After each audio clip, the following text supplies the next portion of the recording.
دا پی چې ماشوم وسکي د زنانه نو آیا دی په ډایرک حرامیږي او بس نسب رشته ثابته شو د رضاعت او خبر روانه شو؟ نه، د هغې دپاره یو څو شرطونه دي چې هغه ستاسو ذهن کې او اکثر زموږ نه خلک دا تپوسونه کوي، اکثر دا تپوسونه کوي. نو چې کله دا شرطونه ستا په ذهن کې نو ته په مسله باندې پوه شو او ډېره اسانه مسله ده، هېڅ ګرانه نه ده. اولنی شرط هغه دا دی چې دا حرمت ثابت شي په رضاعت سره، د هغې دپاره دوه شرطونه لازم دي. اولنی شرط هغه دا دی چې 15 پیرې به د ماشوم په حیث کړي، 5 رضعات، 15 پیرې یا د هغې نه زیات خو واضحه ده، او 15 چې دا پکې لازم. حدیث کې دا راځي، امام مسلم دا حدیث راوړی د عائشة رضی الله عنها وی كان فيما أنزل من القرآن 10 رضعات معلومات يحرمنا ثم نسخنا. په قرآن کې دا یو آیت و چې کم ماشوم دی او زنانه لس پیرې پی وسکل نو په ده باندې دا زنانه حرامه شوه او د رضاعت مسله ثابته شوه. څو پیرې؟ لس پیرې. دا په قرآن کې آیت وګورئ. شته په قرآن کې داسې آیت؟ نشته پکې؟ قرآن کې دی بیا دې نه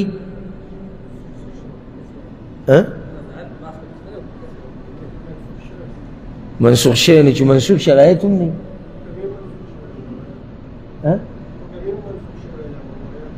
بارک الله فیک. کله آیت داسې منسوخ کیږي چې قرات هم منسوخ شو، یعنی قرآن نه الله هغه آیت اوچت کو ختم کو او حکم هم منسوخ شو، مسله هم ختمه شو. او کله آیت څنګه منسوخ شي؟ یعنی آیت شتي، قرات شتي، خو حکم نشتی. خو کله داسې چې تلاوت منسوخ شي، یعنی قرآن کې هغه آیت نشتی، لرې کو او حکم شتي او هغه دا دی. خو د لسو پیرو دا مسله چې منسوخ شوه نو خبره څه ته واوړېده؟ نو عایشه رضی الله عنها وایي ثم نسخن ب5 معلومات. هغه آیت منسوخ شو په 15 پیرو سره. په څو سره؟ په 15 سره. به دغه مسله ثابته شو. اوس هغه 15 پیرې تذکره هغه په قرآن کې شتي؟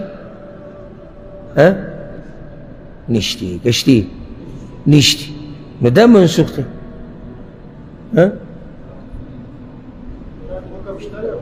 حکم شتی او قرات منسوخ دی، خو دا مسله شتی.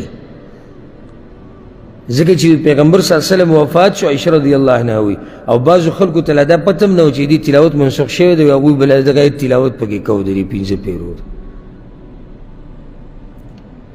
نو دا راجح قول دی والله اعلم. همدغه قول د عایشه رضی الله عنها، عبدالله بن مسعود، عبدالله بن زبیر دی ټول نه نقل چې ماشوم چې 15 پیرې پی دی او زنانه وسکي نو دا په ده باندې حرامېږي. اگر که یو قول 3 پیرې دی، یو قول دا دی چې پی وسکل به دا پې حرامه شو، خو راجح دا دی دلیل په رڼا کې چې 15 پیرې به. اوس سوال دلته دی چې دا پیر څه ته وایي؟ بیا دې کې هم د علماو اختلاف دی. بعض علما وایي چې د زنانه په سینه باندې خوله کېښوده او پی راښکودو به دا یو پیر شو. بعض وایي که د ساه اخیستوله ودرېد یا مخې واړه بیا راووړېدو او که هر څه خو چې دی ودرېدو دا یو پیر شو. او بعض محققین علما دا وایي چې نه، پیر دې ته وایي چې دا ماشوم پیسکي د دې زنانه تر دې چې دی دا سینه په خپله مرضۍ پرېږدي. نو ده چې دا سینه په خپله مرضۍ پرېښوده نو دا څو پیرې شو؟ دا یو پیر شو.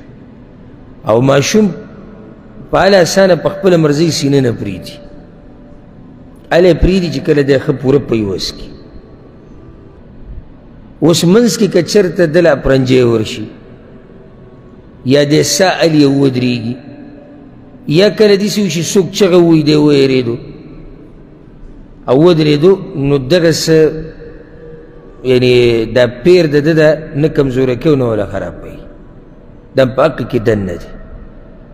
لکه دې ته رضعه وایي یو پیر پیس کړه ګوره ډوډۍ ته موږ څه وایو وجبه څه ورته وایو لکه ته ماسپښین چې ډوډۍ ته کښېنې دې ته څه وایي وجبة الغدا وجبه تاسو خو په سعودي عرب کې اوسېږئ وجبه پېژنې که نه وجبه د یو ټیم خوراک ته وایي اوس دې وجبې به دې منځ کې ته ساه عملي ته پکې افرنجۍ هم وکړې ته پکې خبره هم وکړې خو هغه ټول هم یو روټۍ یو ټیم روټۍ حسابېږي یو خوراک حسابېږي نو دغه شان د دې ماشوم دا پیس کړ والله اعلم او همدغه راجح قول ښکاري ځکه چې شریعت دغه خبره نه ده بیان کړې او عرف ته یې پرېښودلی چې خلک دا یو پیر څه ته وایي خلک یو پیر دقې ته وایي خلک یو پیر دقې ته وایي ښه دویم شرط په هغې کې اهم دا دی چې دا پی به د ماشوم په هغه وخت کې څکلي کوم وخت چې د ده د پیو د څکو دی او هغه 2 کاله عمر نو چې دا ماشوم کله پی څکي او د ده د پیو دوراني او هغه 2 کاله عمر دی چې په دې 2 کالو کې دننه د یو زنانه پی څکلي 15 پیرې هله پې دا حرامېږي او مسله د حرمت هغه به ثابتېږي بیا پوه شوې بې که نه اوس یو ماشوم دی 4 کاله عمر دی او د یو زنانه پی وڅکل 15 پیرې نه ثابتېږي دلته حرمت